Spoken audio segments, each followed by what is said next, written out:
welcome back to my YouTube channel Physics Club by Shakti sir. So in today's lecture I'm going to give a brief introduction of the Newton laws. In the earlier lecture I have covered already the Newton's first law. So in today's lecture I am going to give you a definition of Newton's second law and Newton's third law with some important points which are very important for the examination point of view, either it is competitive or just for the board examination. So let's start with the Newton's second law. So what does Newton's second law states that? So as we know about the Newton's first law, if a body at rest will remain at rest, and if a body in motion will remain in motion unless and until an external force is acting on the body. So let's say as we have an object here and there is no force acting on the body, the force is zero, so the body will remain at rest. So this is the Newton's first law, which also defines the law of inertia. So what about the Newton's second law? So Newton's second law states that the rate of change of linear momentum is directly proportional to the external force applied on the body. What it says? The rate of change of linear momentum, which is delta P upon delta T. P stands for the linear momentum of the body, and this differentiation of linear momentum with respect to time, this differentiation is called rate of change. Differentiation is nothing but the rate, how the momentum of the body is changing with time. So this is called rate. So rate of change of linear momentum with respect to time is equals to the net external force acting on the body,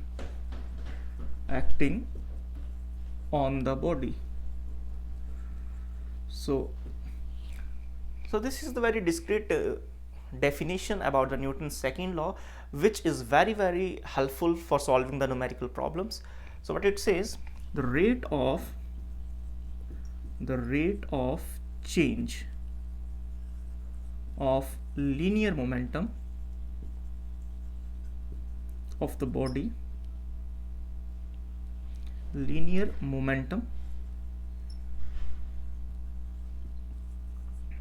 of the, we can say, particle is equal to the net external force acting on the body.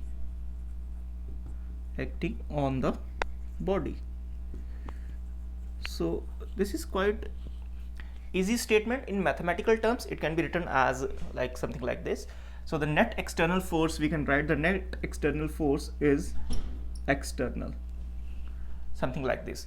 So what it says, the force acting on a body, which must be the external force acting on the body, is equals to the rate of change of linear momentum, or we can say the differentiation of linear momentum with respect to time. So this is the mathematical form of second law of motion.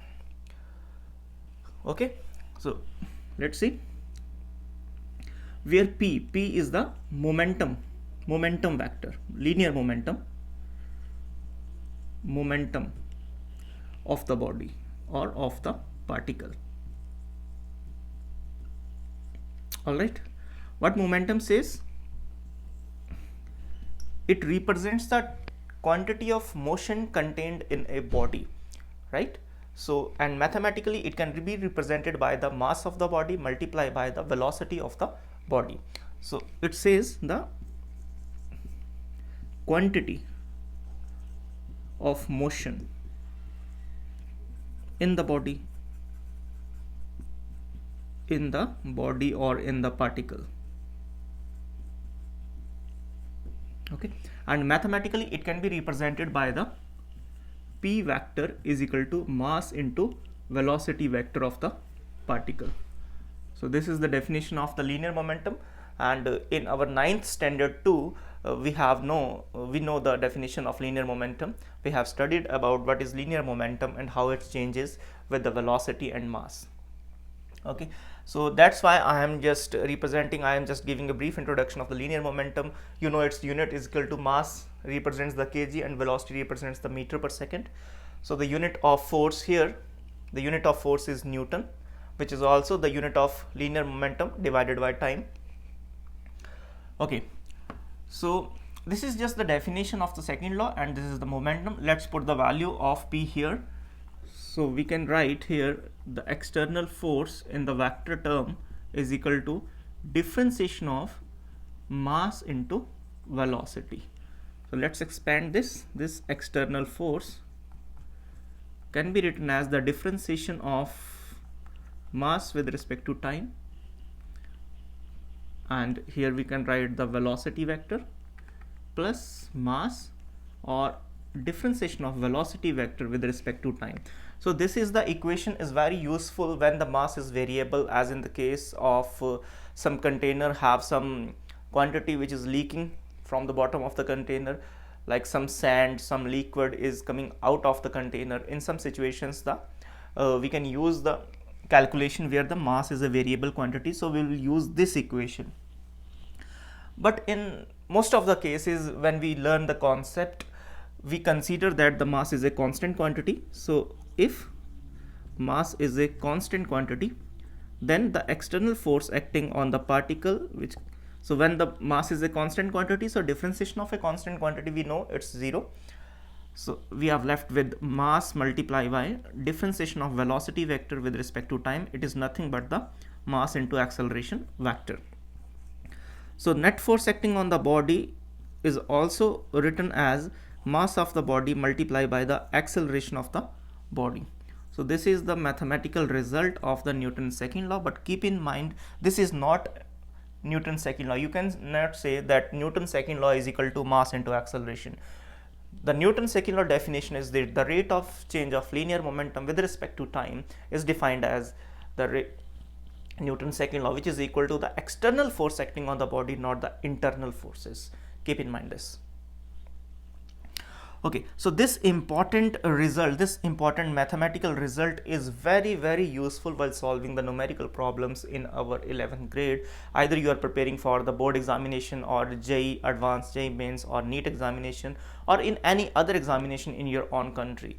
But keep in mind, this seems to be very easy, but once you are going to solve the numerical problems by using just simple force is equal to mass into acceleration, you may face some difficulties. That's why I am here to give you the introduction first, and then we will step by step proceed further with the coming lectures, how to solve, how to handle the numerical problems. Okay, so there are a few more important points regarding the Newton's second law. What it says, as from this, like let's say we have a graph and here P and here time. It is the variation of linear momentum with time graph.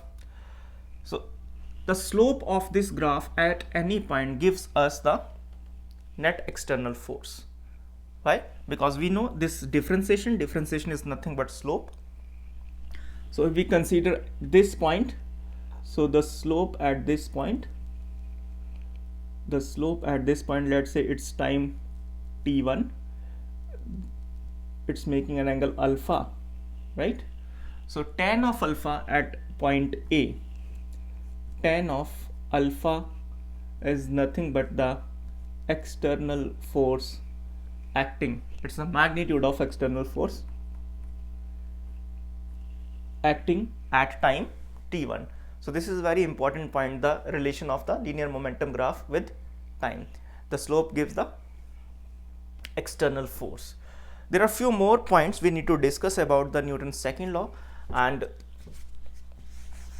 that is the Newton's second law is a vector law. What does it mean? Let's discuss why it is called a vector law, why it is called a local law. Let's discuss those. So Newton's second law is a vector law. It means that, let's say an object is here and it is moving in this direction with some velocity, let's say v1. If the force act in this direction. So due to this force, due to the effect of this force, the motion of this body will something like this. Earlier it was moving towards right, but due to the effect of this force, the motion changes to in this way. It means that its velocity changes v1 to v2. So this is the effect of force on the body, and as the velocity changes its direction, maybe magnitude also, we can say the linear momentum of the body changes. Why it's called vector law? Because it is called vector law. Vector law. Why it is called vector law? It means that the force, the direction of the force can only change those component of the velocity, only that component of the velocity which is along the direction of force. I am repeating it. Only that component of velocity will change due to the effect of force, which component is along the direction of force. So only that component of velocity vector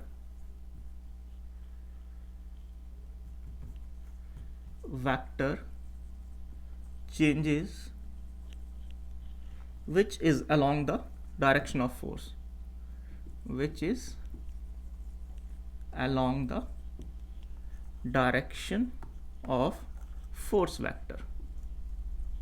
Okay, that's why it is called vector law. The other component which is perpendicular to this does not change. Second point, or we can say third point, this is our first point which is represents the graph. This is second point. Third point, it's also called local law. What does it mean? Although it is very small things, but you need to know.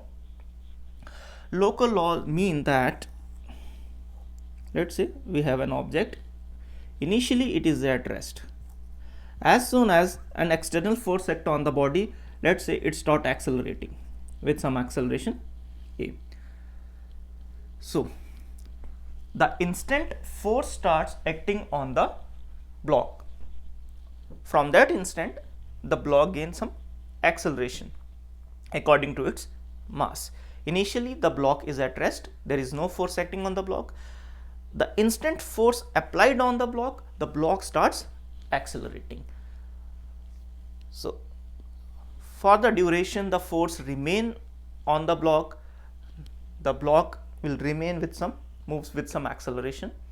As soon as the force removed, the acceleration becomes zero.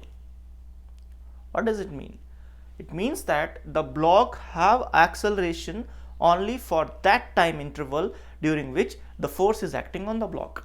Once the force is removed, the acceleration of the blocks become zero under conditions that there is no friction or no air resistance. As the external force is acting, although the air resistance also acts as the external force. So I am saying as soon as any force stop acting on the block, the acceleration of the block become zero. The block has some acceleration only for those time the force remain on the block. That is what called it is local law. Okay, keep in mind this one. So there are few things. So this is definition. This is point number 1, which is very important, and this called vector law, and this is local law. One more thing we can consider from the definition or from the result, which is force is equal to mass into acceleration. From this result we can conclude that if the acceleration of the body is zero, it means that the force acting on the body is zero, or inversely we can say if the force acting on the body is zero, it means that the acceleration is zero. So once the acceleration of the body is zero, it means that the body is at rest or move with, if force acting on the body is zero, it means that the acceleration is zero, and once the acceleration is zero, it means that body is at rest or moving with uniform velocity. uniform velocity. And this is nothing but, this whole frame is nothing but representing the Newton's first law, isn't it? Newton's first law says that if a body is at rest, will remain at rest, and if a body is in uniform motion, will remain in uniform motion unless or until an external force is acting on the body, or if the external force acting on the body is zero, the body will remain at rest or moves with uniform motion. So from the result of Newton's second law, we can have Newton's first law. So we can say that the Newton's second law is consistent with the Newton's first law. So Newton's second law is inconsistent with Newton's first law. Newton's first law. Okay, this is again very important, but we cannot say that the Newton's second law represents Newton's first law. That is a wrong statement. All the laws are independent from each other. If there is Newton's first law, there is Newton's second law. These two laws can be related, something like this, but these two are totally independent from each other. We cannot say that Newton's second law represents Newton's first law. They are consistent with each other under some conditions, and the condition is if the force is zero. Okay. So this is all about Newton's second law. We can have a very small, very easy example regarding the Newton's second law, so that you have a feel how we can solve the numerical problems which comes under Newton's second law. But keep in mind that once you are going to solve the numerical problems, there is not just use of one definition or one result, there is a mixed concept. So initially in my next 2-3 lectures, I am just giving you a brief introductions of the statements, how to handle these statements, what are the important points. Like in the next discussion, we will discuss about the Newton's third law, then impulse, and graphical approaches, how to look at these numerical formulas or in these results.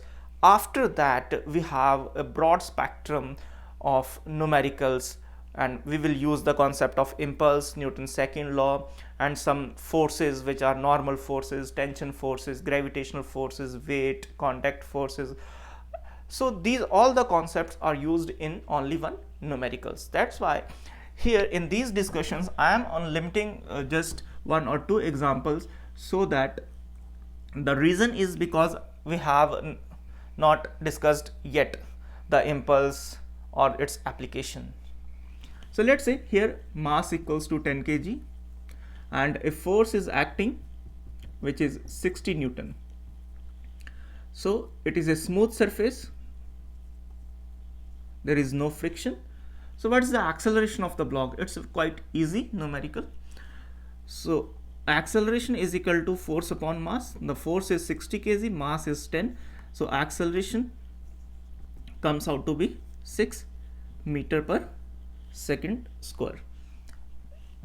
Also, the direction of the force and the direction of the acceleration always same. Keep in mind the direction of force is the force is acting along the positive x-axis. I am representing this positive x-axis, this is positive y-axis. So as the force is acting along the positive x-axis, so the block will gain the acceleration only in the positive x-axis, because this statement force vector equals to mass into acceleration vector. As mass is a scalar quantity, so the direction of the force and the direction of the acceleration remains same. Direction of these vector remain same all the time. Okay, so this is all about Newton's second law. Let's move toward Newton's third law, what it says. So as it is, again in our 9th grade we know about Newton's second law. We have learned about Newton's third law, that is for every action there is equal and opposite reaction. Let's discuss few more things about Newton's third law in our 11th grade. So what it says, We know the statement, right? That is, for every action there is equal and opposite reaction. So Newton's third law. Newton's third law. Let's write, for every action there is equal and opposite reaction. Opposite reaction. No doubt, this is the statement of Newton's third law.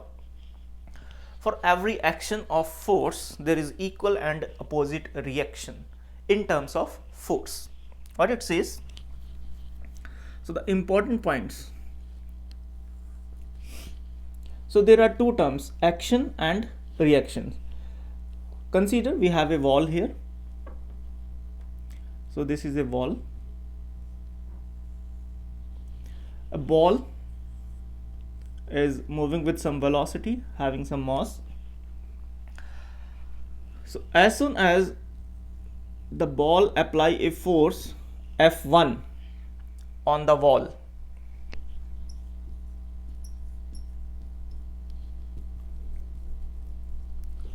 what will happen? The ball rebounds. Why it is rebounds? Something rebounds, it means that the wall apply a force on the ball. So what next happen?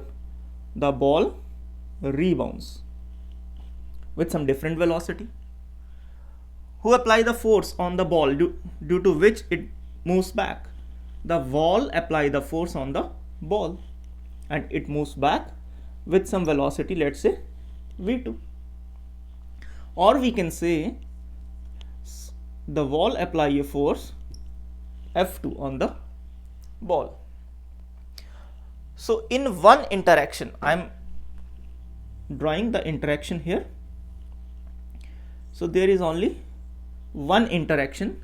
During this interaction, during that time for which the ball is in contact with the wall, the ball apply a force F1 on the ball and the wall apply a force F2 on the ball. Keep in mind, this is very important discussion. These two forces acting when ball and wall are in contact. So F1 and F2 acts only during the time when ball is in contact with wall. So this is our first point, right? Second point, these two forces are in opposite direction but equal in magnitude. That is called, for every action there is equal and opposite reaction. So F1 and F2 are equal in magnitude. Equal in magnitude. Or we can write F1 magnitude equals to F2 magnitude, but opposite in direction. Opposite in direction. Okay. So how we represent mathematically this direction? We can write F1 equals, if we write something like this, it means that both have the same direction with same magnitude, but they have only same magnitude but opposite direction. To represent opposite direction, we need to write the negative sign. So this negative sign represents opposite direction. This negative sign represent opposite direction.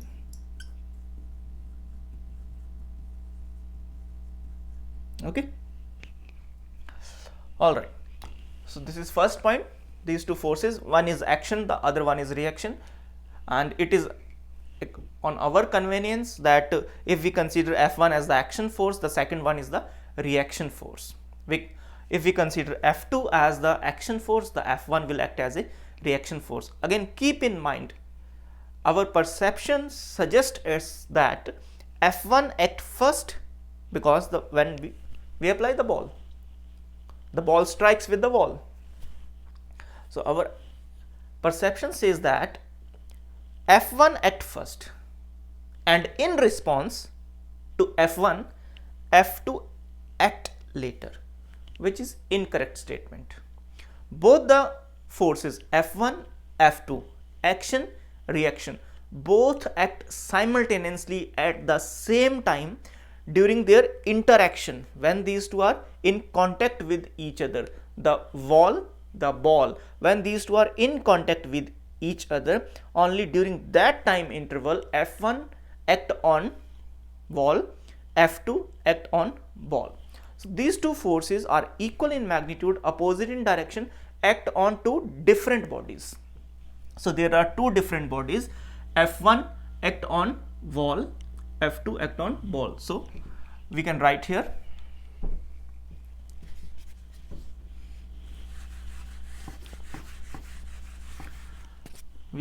point number 3, F1 act on wall, F2 act on ball by wall.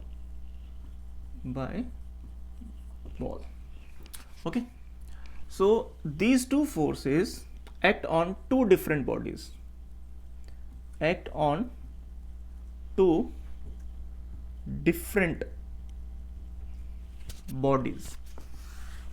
always. Different bodies always.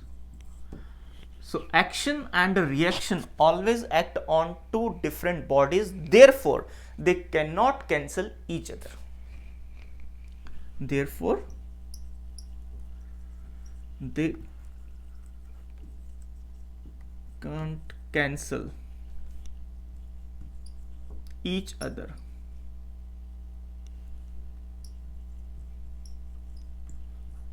Okay, otherwise we can say, as there are two forces which are in opposite direction, they may cancel each other, something like this. We have a block, force F1 acting here, force F2 of same magnitude, 10 Newton block. So in this situation there is only one body. As there is only one body and two forces acting on the bodies F1 and F2 having equal magnitudes, so in such situations we can say F1 cancel F2, so the net force on the block is 0. Why? Because there is only one body and two forces which are same in magnitude, opposite in direction. But here, so here the Newton's third law, two statements are fulfilled, equal in magnitude, opposite in direction, two statements are fulfilled, right? But the third statement, which these two forces act on two different bodies, here these two forces act on same body. Keep in mind this concept, which is very important. That's why action reaction pair never cancel each other. Once we have a ball on the wall, it must rebounce due to the reaction. So these 3 points are very important in Newton's third law, right? Now we will discuss impulse. What is impulse? How we can define impulse? What is the use of impulse? So let's move towards impulse. So impulse is nothing, just the product of force and time. We learned about force from Newton's second law. So let's move toward impulse. What impulse is?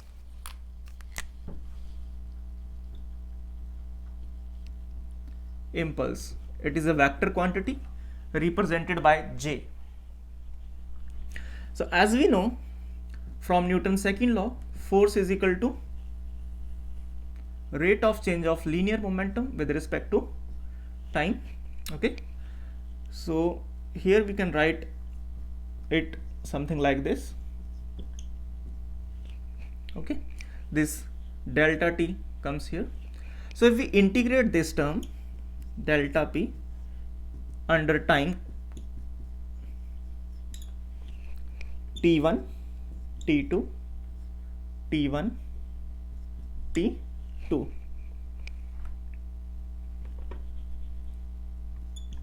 t1, t2, there may be the chance this force can be constant, this force can be variable in time, depends on time variable.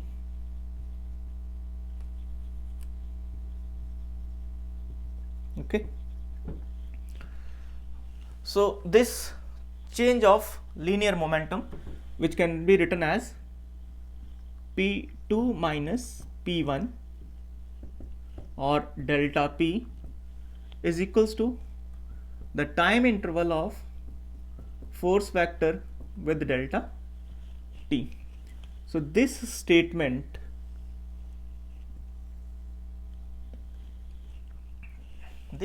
is called impulse momentum theorem. Impulse momentum theorem. Why?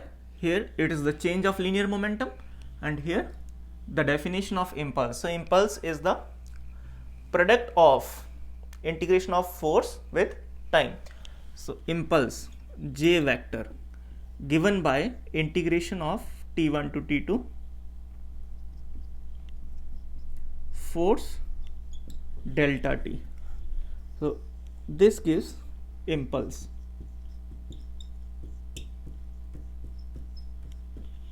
Okay, and impulse is nothing but the change of linear momentum. So impulse is nothing but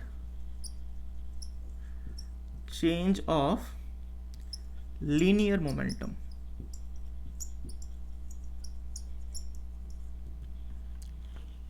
Something like this.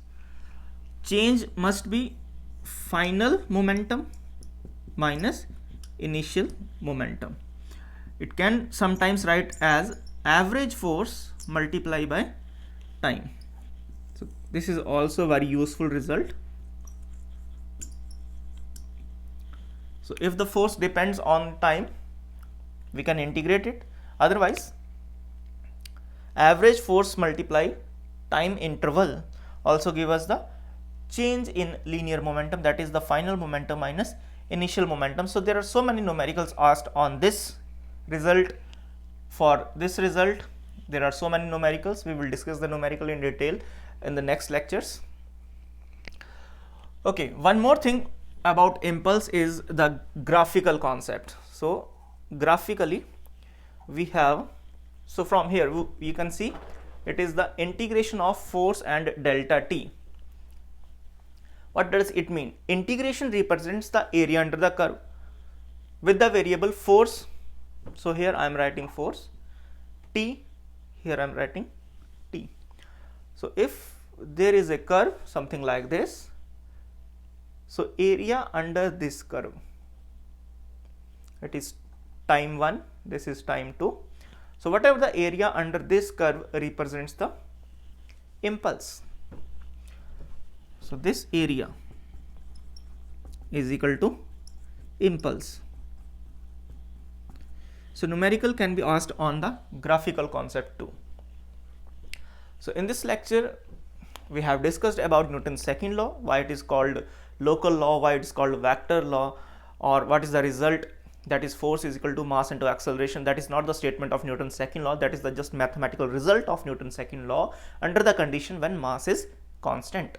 Okay, and then we discussed about Newton's third law. In Newton's third law we appreciated its three important points, that one is action, other one is reaction. There are two forces act simultaneously on two different bodies, they have equal magnitude but opposite direction, so they never cancel each other. And the last one we have discussed impulse, which gives us the change in linear momentum, which is called force into time, or in terms of integration. Also we discussed about this result is nothing but the impulse momentum theorem. So this is all about in today's lecture. No doubt I have not discussed even a single numerical on these topics, but in the next lecture definitely the Newton's law is full of numericals. Just to wait, firstly we will discuss the concepts so that we can discuss the numericals without wasting any time. Wish you all the best. See you in the next lecture. If you are new to my channel, please like it, subscribe it and comment. Bye bye.